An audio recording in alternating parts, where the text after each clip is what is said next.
ఓం నమః శివాయ శ్రీమాత్రే నమః.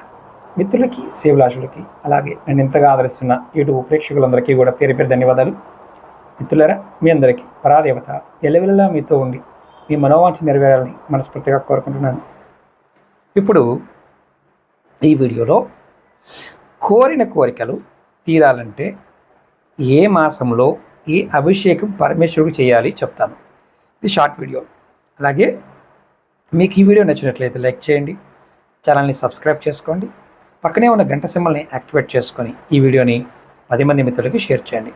రెగ్యులర్గా టచ్లో ఉండాలనుకునే వారికి వీడియో డిస్క్రిప్షన్లో వాట్సాప్ గ్రూప్ లింక్ ఇచ్చాను. దానిలో కూడా యూట్యూబ్లో పెట్టిన వీడియోని షేర్ చేస్తూ ఉంటాను.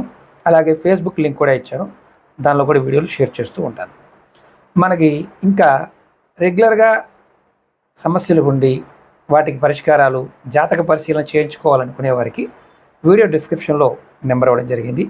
9440593655 ఈ నెంబర్కి కాంటాక్ట్ చేసుకోవడం, మీరు అపాయింట్మెంట్ తీసుకోవచ్చు.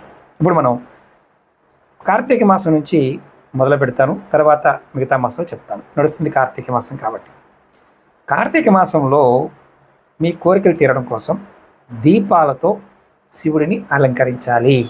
అంటే దేవాలయంలో, శివాలయంలో మీరు వీలైతే ప్రతిరోజు 11, 21, 54, 108 దీపాలు ఓపిక బట్టి వెలిగించండి. స్వామివారికి అలంకరణగా మీకు కోరికలు తీరుతాయి. అలాగే మార్గశిర మాసంలో నెయ్యితోనూ అభిషేకం చేసుకోవచ్చు. పుష్యమాసంలో తేనెతోనూ, మాఘమాసంలో నీటితోనూ, పాల్గొన మాసంలో పెరుగుతోనూ స్వామివారికి అభిషేకం చేస్తే స్వామివారు మనలో ఉన్న మనకి ఏ కోరిక ఉన్నా తీర్చేస్తారు. అలాగే చైత్ర మాసంలో చెరుకు రసంతోనూ, వైశాఖ మాసంలో గంధంతోనూ, జ్యేష్ఠ మాసంలో ఫలాలతోనూ, ఆషాఢ మాసంలో పాలతోనూ, శ్రావణ మాసంలో పంచదారతోనూ, భాద్రపద మాసంలో ఆవు పాలతోనూ, ఆశ్వేజ మాసంలో అన్నంతోనూ అభిషేకం చేస్తే స్వామివారు మనం కోరిన కోరికలు నెరవేర్చుతారు 100%. ప్రయత్నపూర్వకంగా ఈ కార్తీక మాసం నుంచి మొదలుపెట్టండి.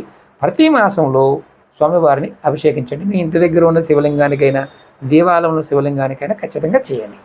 మీ మనోవాంఛలన్నీ 100% నెరవేరుతాయి. అలాగే మీకు ఈ వీడియో నచ్చినట్లయితే లైక్ చేసి 10 మంది మిత్రులకి ఈ వీడియోని షేర్ చేయండి. ఓం నమః శివాయ శ్రీమాత్రే నమః.